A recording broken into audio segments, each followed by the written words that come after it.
ہائے یہ کیا کر دیا شہری بی بی آپ نے؟ شرینہ کی تیز رفتار گاڑی نے بائک کو ٹکر مارنے کے بعد جیسے ہی سرخ بتی کو کراس کیا تو پچھلی سیٹ پر بیٹھا فضل دین ایک دم چلایا، مگر وہ اس کی دہائیوں کی پرواہ کیے بغیر گاڑی کی سپیڈ مزید تیز تر کرتی چلی گئی۔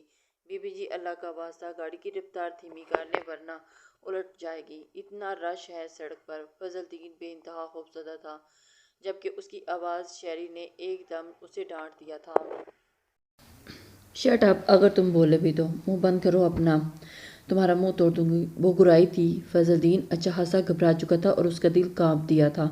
وہ مسلسل گردن پیچھے کر کے دیکھ رہا تھا جہاں سرخ بتی کی خلاف ورزی کرنے پر ٹریفک پولیس والا یوں کھلے عام قوانین کی خلاف ورزی کرتے دیکھ اپنے وائرلیس پر فوراً کسی سے رابطہ کر رہا تھا۔ فضل دین کا تو دل پہلے ہی اس ناگہانی پر لرز رہا تھا، اب شہری بی بی اس حرکت پر گویا حلق میں آ گیا تھا۔ شہری بی بی، اس ٹریفک والے نے وائرلیس پر اطلاع کر دی ہے، اب ہم ضرور پکڑے جائیں گے۔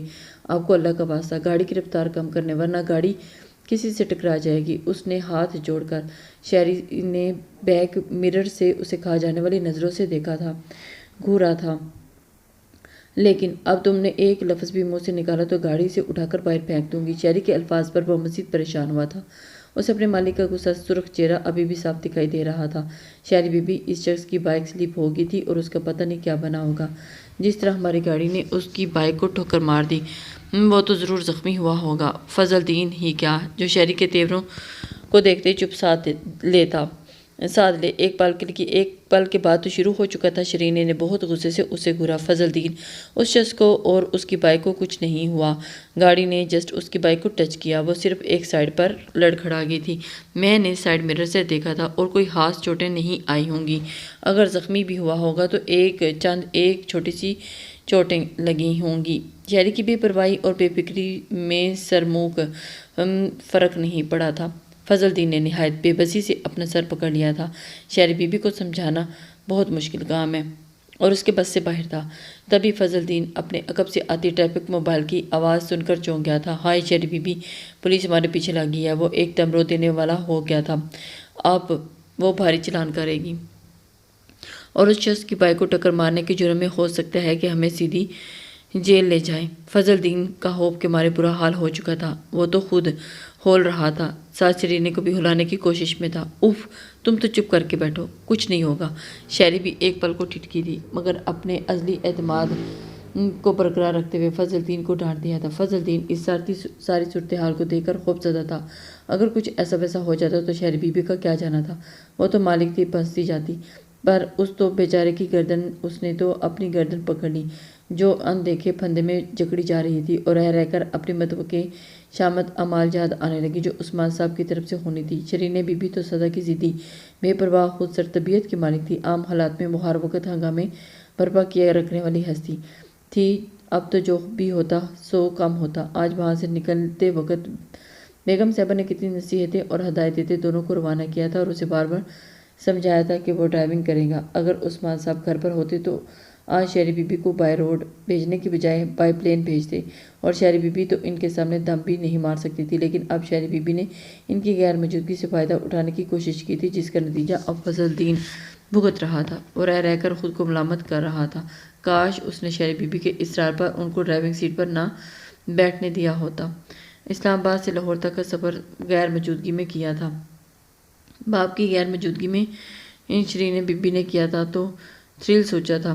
پھر ماما سے ضد کر کے وہ فلائٹ کی بجائے بائی روڈ سفر کرنے کی اجازت مل گئی تھی، مگر بیٹی کی طبیعت کی مزاج سے بخوبی آگاہ تھی تو فضل دین کو سختی سے منع کر دیا تھا، اور پھر نہایت ہی احتیاط اور سے ڈرائیو کرنی تھی۔ اپنا موبائل آن رکھو گے اور اگر کسی مقام پر تمہیں کسی کرنا پڑا تو مجھے خبر کرنا ہوگی، نہیں تو آن رکھو گے کسی بھی مقام پر۔ اس نے ان کی طرف دیکھتے ہوئے کہا تھا، بھائی صاحب کو کال کروں گی۔ شہری بی بی اس کی جانب دیکھ کر بولی تھی اور پھر اچھی طرح برین واش کر دی تھی، اور اس کے پاپا کی غیر موجودگی میں شہری بی بی شہر میں بھیج رہی ہوں، اگر کچھ الٹا سیدھا ہوا تو ساری ذمہ داری تم پر ہوگی۔ ان کا طویل ہدایت نامہ سن کر اس نے فوراً سر تسلیم کا ہم کر لیا تھا۔ سفر کے شروع میں ہی شہری بی بی کے من میں نہ جانے کیا سمائی تھی کہ اس نے فضل الدین کو ہائی وے کے بجائے جی ٹی روڈ پر گاڑی ڈالنے کا حکم دیا تھا۔ بیچارہ مرتا کیا نہ کرتا، حکم کے مصادق حکم بجا لانے پر مجبور تھا۔ کاموں کے راستے پر بخیر و عافیت گزرا تھا اور ڈرائیونگ سے تھک ہار گیا تھا۔ اسلام آباد تک پہنچنے کا سفر درمیان میں وہ لوگ جہلم کے قریب ایک ہوٹل میں کچھ دیر رکے تھے۔ کھا پی کر فریش ہونے کے بعد دوبارہ سفر شروع ہوا تھا تو پھر کاموں کی کے قریب روڈ پر واقع ایک ہوٹل کے پاس رک کر انہوں نے تھوڑی دیر قیام کیا تھا۔ بیگم صاحبہ مسلسل رابطہ تھا اور انہیں سب ٹھیک کی مسلسل رپورٹ دے رہا تھا۔ کاموں کی کے ہوٹل سے رک کر انہوں نے صرف چائے پی تھی۔ چائے پی کر دونوں پھر سفر کے لیے تازہ دمد ہوئے تھے۔ تم ہاتھ سے تھک گئے ہو فضل الدین، تم ایسا کرو ادھر پچھلی سیٹ پر جا کر لیٹ جاؤ، اب باقی کی ڈرائیونگ میں خود کروں گی۔ شہری بی بی نے اس کا ہاتھ سے گاڑی کی چابی لے لی تھی اور اب کھڑی ہی حکم دے رہی تھی، مگر شہری بی بی وہ سخت پریشان ہو گیا۔ اسے اچھی طرح خبر تھی کہ شہری بی بی روڈ پر گاڑی چلاتی نہیں بلکہ ہوا میں اڑاتی ہے۔ بیگم صاحبہ نے سخت منع کیا تھا کہ گاڑی آپ ڈرائیو نہیں کریں گی۔ متوقع خطرے سے گھبرا کر اس نے فوراً کہا تھا، شٹ اپ فضل ماما، کسی کو بلا بتائے گا کیا کون کہ گاڑی کون چلا رہا ہے، آپ یا میں؟ وہ اسے کہہ چکی تھی۔ اب تھوڑا سا راستہ رہ گیا ہے، تم جس طرح کچھوے کی رفتار سے گاڑی چلا رہے ہو نا، مجھے نہیں لگتا کہ آج کی ڈیٹ پہ ہم مقام پر پہنچ جائیں گے۔ چلو شاباش، تم اندر بیٹھو، گاڑی میں ڈرائیو کروں گی۔ شہری بی بی کا انداز دو ٹوک اور انداز حتمی تھا، اچھا خاصا گھبرا گیا تھا۔ مگر شہری بی بی، بیگم صاحبہ بہت ناراض ہوں گی، آپ کو تو کسی نے کچھ نہیں کہنا، میری ہی شامت آنی ہے، اس نے دہائی دی تھی، مگر وہ کہاں پرواہ کرنے والی تھی۔ وہ جس بات اور ضد پر اڑ جاتی تو پھر دنیا کی کوئی بھی طاقت اسے اس چیز سے نہیں ہٹا سکتی تھی۔ کچھ نہیں ہوگا، آپ بیٹھو اندر، وہ جھنجھلا کر کہہ رہی تھی۔ اندازہ اٹل اور دو ٹوک تھا، وہ مرتا کیا نہ کرتا کہ مصادق پچھلی سیٹ پر بیٹھ کے اور مالک تھی اور نہ جانے کا مالکوں کا موڈ بدل جائے اور شامت کر بیٹھے۔ سارا راستہ جان سولی پر لٹکی رہی، سارا راستہ سلامتی دعائیں مانگتا رہا۔ شرینہ بی بی فل موڈ میں تھی، فل والیوم ریکارڈ آن کی ہے اس نے، گاڑی کو تیز سپیڈ پر چھوڑا رکھا تھا۔ بی بی جی سپیڈ کم کریں، آپ کو نہیں پتہ یہاں لاہور کی ٹریفک کا، اگر کسی جگہ ہم پھنس گئے تو پھر بری طرح شامت آئے گی۔ اور باقی کا سارا راستہ مسلسل دہائیاں دیتا رہا، مگر دوسری طرف قطعاً اثر نہ تھا۔ جیسے شرینہ کان میں روئی ڈالے ڈرائیو کر رہی تھی۔ لاہور میں داخل ہونے تک شہری کی گاڑی کی سپیڈ فل ہوئی تھی اور موڈ بھی، اور فضل الدین کی جان شکنجے میں تھی اور بیگم صاحبہ کو بتانے سے منع کر رکھا تھا۔ کلمہ چوک پہنچنے تک حیریت رہی تھی۔ لاہور میں داخل ہوتے ہی شہری نے سپیڈ قدرے کم کر لی تھی، مگر تسلی بخش پھر بھی نہ تھی۔ ایک جگہ وہ اسی رفتار سے گاڑی ڈرائیو کر رہی تھی اور سگنل ریڈ ہونے کے باوجود بھی وہ بر وقت گاڑی پر کنٹرول نہیں کر پائی، جس کی وجہ سے چلان ہو گیا تھا۔ گاڑی ایک طرف پار کر دیں اور باہر آ جائیں۔ شہری گاڑی میں بیٹھی تھی اور جبکہ ٹریفک وارڈن نے اسے کہا تھا اوکے، اس نے بڑے پورے اعتماد انداز میں شرافت سے سر ہلایا تھا۔ جیسے ہی اس نے گاڑی رائے سے نکال کر ایک طرف پار کرنے کے لیے نکالی تھی تو وارڈن کو مطمئن کرنے کے لیے ایک تو پل کو سائڈ میں کھڑی کی تھی، اور جیسے ہی وارڈن نے نگاہ پلٹی اور وارڈن کو ہاتھ ہلا کر مسکرا کر زن سے گاڑی وہاں سے نکال کر لے گئی تھی۔ ایک پل کو تو فضل الدین بھی صورتحال سے نہ سمجھ پایا تھا، مگر برا ہوا اس تیزی کا، اس چکر میں دوسری طرف سے آتی بائک سے ٹکرا کر ایک طرف لڑک گئی۔ اب تو شہری کے لیے گاڑی کو روک لینا خود کو پھنسوانے کے مترادف تھا۔ اگر وہ گاڑی روک کر بائک والی کی خبر لینے کو رکتی تو آبیل مجھے مار والی صورتحال ہو جاتی، اور اب یہ نئی صورتحال شروع ہو چکی تھی۔ فضل الدین کی چیخیں دہائیاں برقرار تھیں، پیچھے ٹریفک پولیس کی موبائل تھی اور آگے شہری کی گاڑی فل سپیڈ میں تھی۔ بی بی جی اللہ کا واسطہ ہے، اپنی نہیں تو میری جان کا ہی کچھ سوچ لیں۔ لیکن شرینے پر کچھ اثر نہ تھا۔ ہائے کیوں مجھ غریب کو مروانے کا ارادہ ہے، صاحب جی تو مجھے سیدھا عالم بالا پہنچا کر دم لیں گے۔ فضل الدین ماما بابا کا ہاسا منہ چڑھا چہیتا ملازم تھا، اس نے اب کی بار بس گھوڑے گورنے پر ہی اکتفا کیا تھا اور اب کی بار ساری توجہ ڈرائیونگ اور پیچھے آتی موبائل پر تھی۔ ایک جگہ چاروں طرف سے تیز رفتار بائیکر نے آ کر اس کا راستہ روک لیا تھا اور اب اسے مجبوراً گاڑی روکنا پڑی تھی۔ ہائے بی بی جی اب کیا ہوگا؟ پیچھے موبائل، باقی تینوں طرف ٹریفک پولیس کی موٹر بائک تھی۔ اس نے فضل الدین کو دیکھا جس کی حالت رو دینے والی تھی۔ تم تو چپ کرو نحوست مارے کہیں، اس نے اسے بری طرح سے جھٹک دیا۔ آپ محترمہ باہر آ جائیں۔ ایک 22 سے 40-45 سال کے لگ بھگ عمر کا وارڈن جس نے وائرلیس پر اطلاع دی تھی اور اس کی گاڑی کا دروازہ کھول کر کھڑا ہو گیا۔ کیوں وہ شاید تھی اتنا پر اعتماد کہ اپنی فطرت سے ذرا بھی خوفزدہ نہ تھی۔ فضل الدین نے سر تھام لیا تھا اور وارڈن نے شرینے کو گور کر دیکھا تھا۔ آپ خود باہر آئیں گی یا ہمیں زحمت کرنا پڑے گی؟ دو ٹوک اور پتریلا لہجہ تھا۔ وہ ایسے لہجوں کی عادی تھی اور نہ ہی اس میں برداشت کی ہمت۔ وارڈن کے لب اور لہجے میں ازخط خود سے تھے۔ سے اسے دیکھا تھا۔ Shut up! وارڈن نے اسے دیکھا اور ازحد اطمینان سے فیصلہ وسیلے تاثرات لیے اپنی سیٹ پر برجمان تھا۔ ٹھیک ہے، اس کا اپنی گاڑی سے اتر کر باہر آنے کا قطعی ارادہ نہ تھا۔ وارڈن پلٹ کر موبائل کی طرف گیا اور وہاں کسی کو آواز دی تھی کہ اگلے ہی پل گاڑی سے ایک لیڈی وارڈن اتر کر اس کے قریب آئی۔ آپ گاڑی لے کر ہمیں فالو کریں اور اگر یہ بدتمیزی کریں تو اپنی زبان میں بہت اچھے سے سمجھا دیجیے گا۔ اب یہ معاملہ سر کے آفس میں جا کر ہی حل ہوگا۔ بات صرف رولز اینڈ ریگولیشن کی نہیں تھی۔ ان محترمہ نے ایک بائک سوار کو ٹکر مار کر اسے زخمی بھی کر دیا تھا۔ ان پر کیس بنے گا اب تو، شخص نے خاتون سے کہا تھا۔ یس سر! وہ فوراً سر ہلاتے ہوئے حکم کی تعمیل کرتے ہوئے وہ شخص دوبارہ اپنی بائک پر جا بیٹھا تھا۔ وہ لیڈی وارڈن فرنٹ ڈور کھول کر شہری کے ساتھ آ بیٹھی۔ گاڑی سٹارٹ کرو! اس کا بے لچک پیشہ ورانہ تحکم آمیز انداز اور شہری جو ابھی تک تمام صورتحال پر پر اعتماد اور مطمئن تھی ایک دم چیخی تھی۔ کیوں تم لوگ مجھے زبردستی کہیں لے جا سکتے؟ جو چلان ہوا ہے وہ کاٹو، ابھی پے کروں گی، مگر میں کہیں نہیں جاؤں گی۔ فضل الدین اس صورتحال سے اس قدر پریشان اور گھبرایا ہوا تھا کہ حقیقت میں اس کی سٹی گم ہو گئی تھی۔ اب وہ بالکل خاموش تھا۔ Shut up! گاڑی چلاؤ! ہری اپ! عورت کے لہجے میں کوئی نرمی نہ تھی۔ آپ کے شرینے کے چہرے کا رنگ بدلا اور اس کے لیے یہ شٹ جسٹ ایک تھرل تھا، ایک فن تھا، ایک انجوائمنٹ، اور بس ہر دوسرے تیسرے دن ایسے ایڈونچرز کریٹ کرتی رہتی تھی۔ وہ تو خطرات میں ایسے کودنے میں ماہر تھی، در حقیقت وہ خاصی بے خوف اور بہادر اور نڈر لڑکی تھی، بلا سوچے سمجھے آگ میں کود جانے والی۔ ہمیشہ دل کی مانتی تھی، جب بھی مانتی تھی آخری حد تک مانتی تھی، اور اس کے پیچھے اپنے بابا کے مضبوط سیاسی بیک گراؤنڈ کا زم تھا، جس کی وجہ سے اسے کبھی احساس بھی نہیں ہوا تھا کہ اپنی انجوائمنٹ اس کی انا کا مسئلہ بنا لیا تھا۔ میں نے ایسے تو نہیں جانے والی، تم لوگ مجھے جانتے نہیں ہو کون ہوں میں۔ ایک کال کروں گی تم سب کی سٹی گم ہو جائے گی۔ اس نے دھمکی دیتے ہوئے ڈیش بورڈ پر اپنا موبائل اٹھانے کی کوشش کی، مگر ٹریفک وارڈن نے اس سے پہلے ہی موبائل اپنے قبضے میں کر لیا تھا۔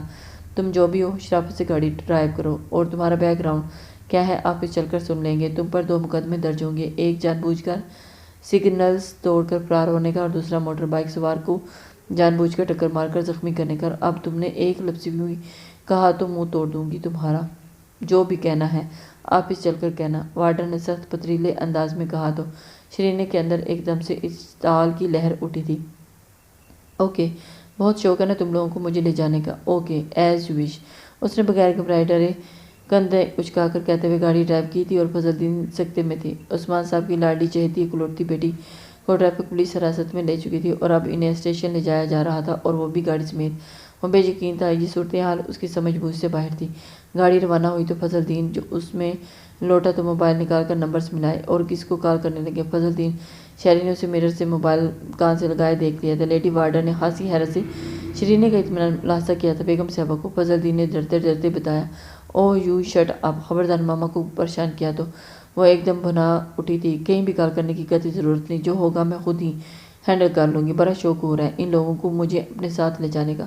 دیکھ لیتی ہوں کیسے ان کے ولکس نکلتے ہیں۔ طنزیہ زہر ہوندہ لہجے میں کہتی اس نے لیڈی وارڈن کو بھی دیکھا، اور فضل الدین ایک دم گھبرا کر موبائل بند کرتے چپ ہو کر بیٹھ گیا تھا۔ وہ اچھی طرح جانتی تھی کہ شرین بی بی نے کبھی اپنی غلطی قبول نہیں کرنی تھی۔ اسے علم تھا کہ بیگم صاحبہ کو اطلاع نہ دے کر وہ ایک اور غلطی کر رہا تھا۔ اگر شرین بی بی کا حکم نظر انداز کرتے ہوئے وہاں فون بھی کرتا تو شرین اس کا بھرتا بنا دینا تھا، اور وہ عجیب مصیبت میں آ پھنسا تھا۔ شرین قطعی پریشان نہ تھی۔ اسے اپنے محسوس بے پرواہ پر اعتماد انداز سمیت اپنے آگے دوڑتی ٹریفک بائک کو فالو کرتی رہی۔ متعلقہ آفس پہنچنے کے بعد وہ وارڈن کے کہنے پر گاڑی پارک کرتے باہر نکل آئی تھی۔ فضل الدین ہمراہ تھا، جبکہ اس کا شولڈر بیگ اس کے موبائل نے اپنی قبضے میں کر لیا تھا، جبکہ باقی سارا ساز و سامان ڈگی میں موجود تھا۔ اس وقت لانچ شرٹ کے ہمراہ نیرو پینٹ پہنے ہوئے تھی، اور طبی کندھوں پر ایک لمبا چوڑا سا سکارف تھا، جس کے دونوں پلو کندھوں کے علاوہ سینے کو بھی ڈھانپے ہوئے تھا۔ پنجے نیچے تک آ رہے تھے۔ سکارف کا تیسرا کونا اس کی پشت کو بھی ڈھانپے ہوئے تھا۔ اونچا لمبا قد اس کے درمیانے سائز کو بالوں کے آبشار کیچر کی اوٹ سے پشت پر بکھری ہوئی تھی، اور کچھ سیاہ لٹیں چہرے کے اطراف رقصہ تھی، اپنے رویے کے برعکس عجیب متضاد سا خلیہ تھا۔ مجموعی طور پر وہ مردانہ ٹائپ تیوروں میں مشرقی انداز اتوار کا لک دکھاتے ہوئے اس متضاد خلیے میں ماحول پر عجیب سا تاثر چھوڑے رہی تھی۔ اتنی قیمتی اور شاندار گاڑی، پھر اپنے شاہانہ لباس اور اتوار کے ہمراہ، دیکھنے والے کو پہلی نگاہ میں ہی اس کی طرف اپنی طرف متوجہ کر گئی تھی۔ آفس کے اندر روم تک آتے آتے لیڈی وارڈن کا رویہ اس کے ساتھ خود بخود نرم ہو گیا تھا۔ وہ جس روم میں لائی گئی تھی وہاں آفیسرانہ ٹھاٹ پاٹ والا ماحول تھا۔ کیا بات ہے، یہ کون ہے؟ اس کے روم میں داخل ہونے کے بعد وہاں موجود شخص نے لیڈی وارڈن اور دوسرے شخص کو دیکھا تھا۔ یہ شخص قریباً 50 سال کے لگ بھگ تھا۔ شرینا کی شخصیت اور پر اعتماد انداز نے اسے چونکا دیا تھا۔ اتنی شاندار لڑکی کم سے کم کوئی جرم تو نہیں کر سکتی سر، انہوں نے کلمہ چوک سے آگے ٹریفک سگنل توڑا، لیڈی وارڈن نے بتایا۔ تو پھر یہاں آفس تک لانے کی کیا ضرورت تھی؟ یہ پرابلم وہیں سالو کرتے، آرام سے چلان کرتے، آفیسر نے تحکم بھرے انداز میں کہا۔ سر، انہوں نے رکنے کے بجائے گاڑی بھگا لی تھی اور ان کی گاڑی کی سپیڈ بہت تیز تھی، جس کی وجہ سے دوسری طرف سے آتی بائیک کو ٹکر مار دی اور اس کا سوار بھی زخمی ہو گیا تھا۔ اور اس کے بعد اگلے سگنل پر بھی ان کی گاڑی نہیں رکی تھی، جس کے حکم پر انہوں نے یہاں تک لایا گیا تھا۔ اوہ، آفیسر نے اپنے ماتحت کے منہ پر خاصی سنجیدگی سے ساری تفصیل سنا دی تھی، اور پھر شرینے کو دیکھا جو از حد اطمینان سے اطراف میں دیکھ رہی تھی۔ اس کا انداز ایسا تھا کہ جیسے سب کارنامے اسی نے نہیں بلکہ کسی اور نے سر انجام دیا تھا۔ شرینے کا حلیہ آفیسر نے دیکھنے کافی لگا۔ وہ کسی ایلیٹ ہائی فائی کلاس کی بگڑی ہوئی لڑکی لگ رہی تھی۔ سر، یہ ان کا موبائل اور بیگ ہے، اس نے اپنے موبائل سے کال کرنا چاہی تھی مگر میں نے منع کر دیا۔ لیڈی وارڈن نے ان کا بیگ اور موبائل ٹیبل پر رکھ دیا تھا۔ آفیسر نے اپنے سامنے رکھے آئی فون کو دیکھا۔ اس نے گہری سانس فضا میں خارج کی تھی۔ لڑکی اچھے خاصے گھرانے سے بلانگ کرتی تھی۔ یہ یقیناً کسی بھی امیر کبیر گھرانے کی انتہائی بگڑی ہوئی صاحبزادی تھی، اور جو لاہور کی سڑکوں کو اپنے باپ کی جاگیر سمجھ بیٹھی تھی اور نتیجتاً دھر لی گئی تھی۔ بیٹھو، آفیسر کی آواز پر شرینے نے چونک کر اسے دیکھا۔ وہ جو اب تک اس کی حرکات سر انجام دے چکی تھی اور ان کی موجودگی میں اسے یہ رعایت خاصی حیران کن لگی تھی۔ تھینکس، وہ اپنے مخصوص انداز پر اعتماد شاہانہ میں کہتے ہوئے کرسی پر ٹک گئی تھی۔ اور جس آدمی کو ان کی گاڑی نے ٹکر ماری تھی، ان کی کیا کنڈیشن ہے؟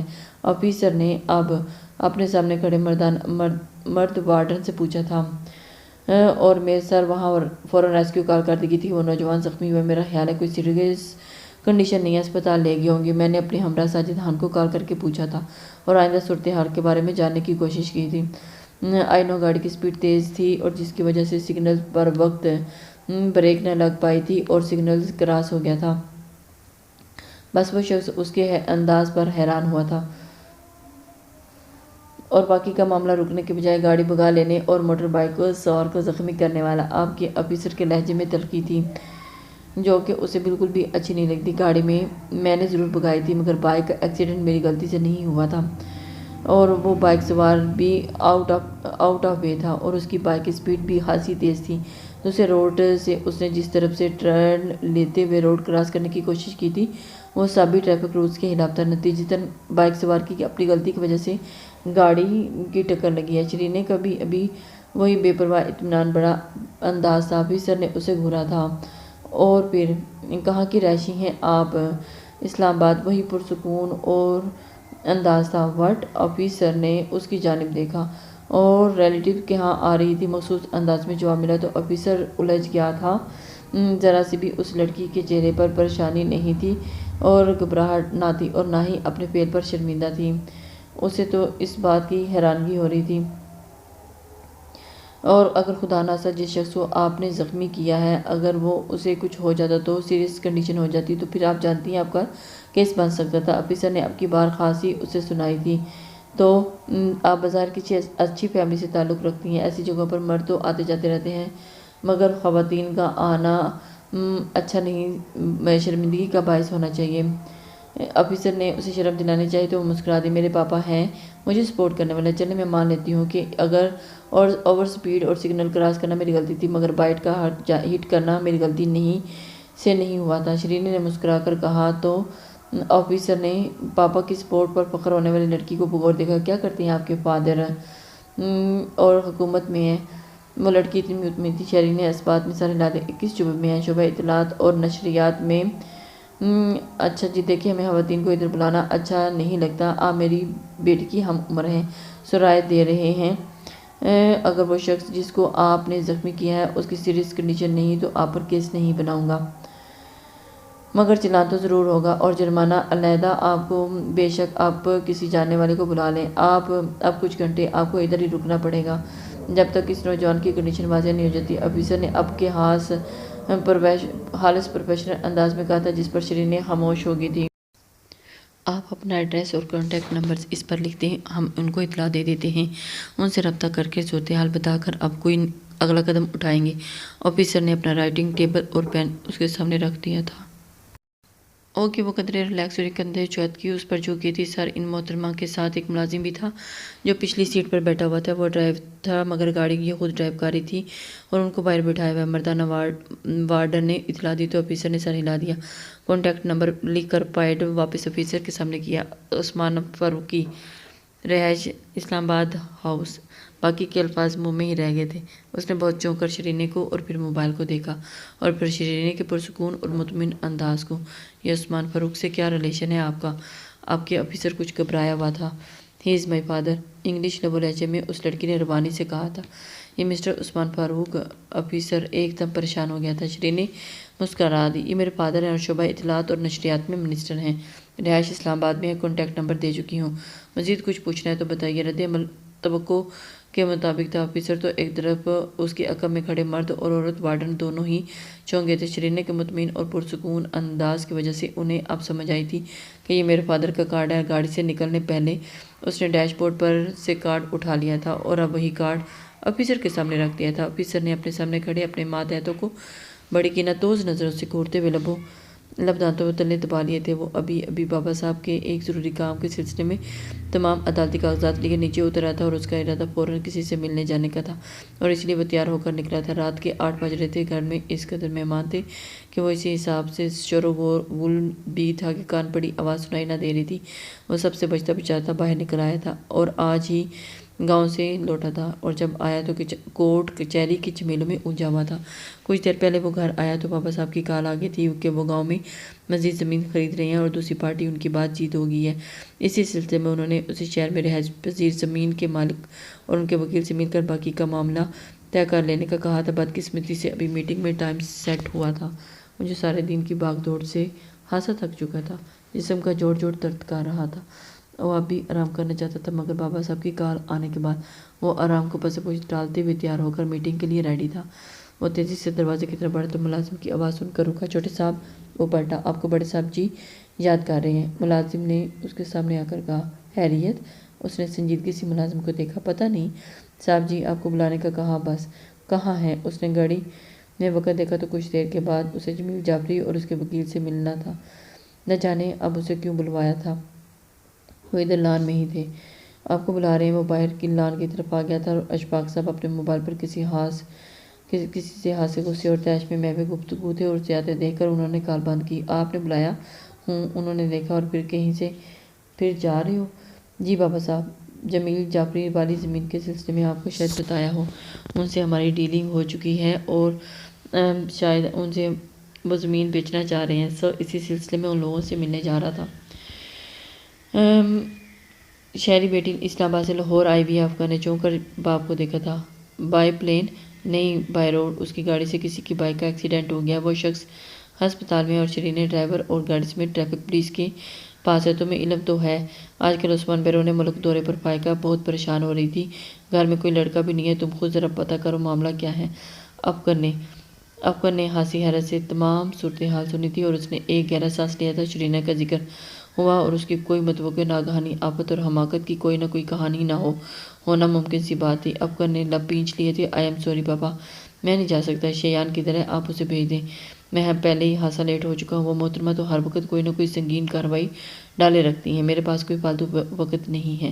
شیان کو تمہاری والدہ نے کسی کام سے بھیجا ہے اور اسد کا تمہیں معلوم ہے وہ کتنا لاؤبالی اور جذباتی ہے. وہ بنا بنانے کے بجائے بگاڑ میں ماہر ہے. وہاں بچی پریشان ہو رہی ہے اور ادھر فائقہ گھبرائی ہوئی ہے. مجھے بھی ابھی فوراً بزنس سیمینار میں جانا ہے۔ آفیسر کو میں نے فون کر دیا، وہ معذرت کر رہا تھا، مگر تم جانتے تو ہو نا، ایسے لوگ خواہ مخواہ کیس اچھالیں گے، میڈیا تک بات لے جانے کی کوشش کریں گے۔ ایسے لوگ تو عثمان کے خلاف چھوٹی چھوٹی باتوں کی ٹو میں رہتے ہیں۔ جو عثمان کی سیٹ کو نقصان پہنچانے میں آفیسر کو سختی سے وارن کر دیا تھا کہ اس خبر کو ہرگز باہر نہ نکلنے دے۔ عثمان جان نہیں ہے اور اس کے پیچھے کوئی ایسی صورتحال ہوگی تو وہ بیچارے پریشان ہوگا۔ جاذبہ کام تو ہوتے رہتے ہیں۔ جمیل جعفری تو تم سے کبھی بھی مل سکتے ہو۔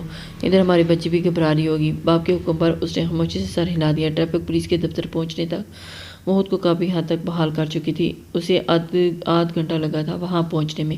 اسے فوراً آفیسرز کے روم میں پہنچا دیا گیا تھا۔ السلام علیکم۔ فضل دین اور شرینیں دونوں چیئرز پر بیٹھے ہوئے تھے۔ فضل دین اسے دیکھ کر فوراً کھڑا ہوا اور افغان نے سرسری طور پر سر ہلا دیا۔ افغان دیکھ کر شرینیں حلق تک کڑوا ہوا تھا۔ ہوتا چلا گیا تھا وہ یہاں اس کڑوے کڑیلے کے علاوہ ہر کسی کو ایکسپٹ کر رہی تھی۔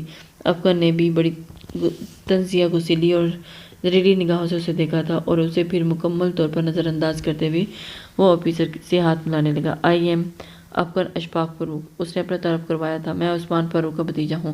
آپ سے یقین میرے والد صاحب اشفاق فاروق سے بات کر چکے ہیں۔ میں ان لوگوں کو لینے آیا ہوں۔ وہ اپنے محسوس پر مغرور انداز میں گویا تھا ذرا سے بھی لچک نہ تھی۔ شرینیں جی بھر کر بدمزہ ہوئی تھی۔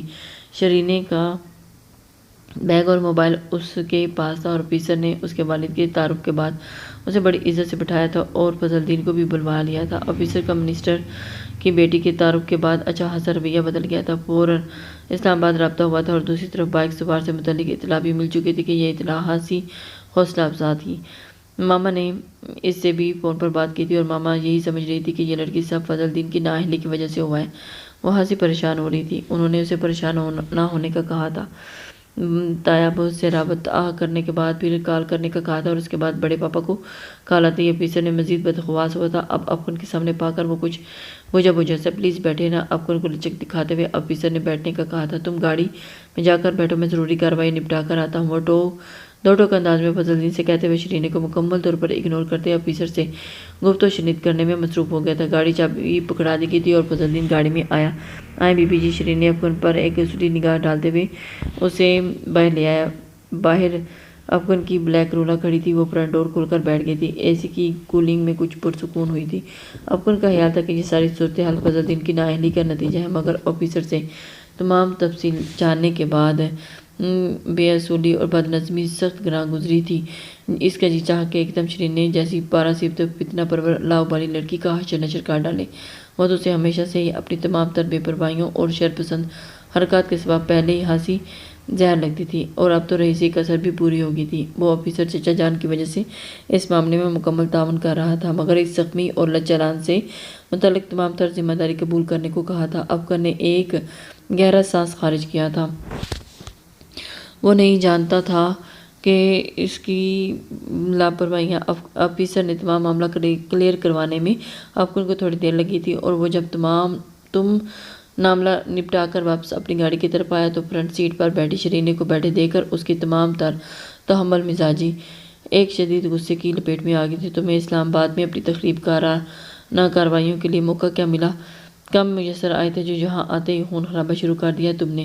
گاڑی میں بیٹھتے ہی وہ پھٹا تھا۔ شرینے تو ایک دم ڈر سی گئی تھی اور اسے قطعی اندازہ نہیں تھا کہ وہ آتے ہی ایسے کہے گا، میں نے کوئی خون خرابہ نہیں کیا، میری غلطی تو خیر واضح نظر آ رہی ہے اور وہ شخص بھی غلط انداز میں روٹ کراس کرنے کی جو کوشش کر رہا تھا وہ کسی کو نظر نہیں آتی۔ بدقسمتی یہ ہے کہ میری گاڑی کی سپیڈ تیز تھی، وہ زخمی ہو گیا۔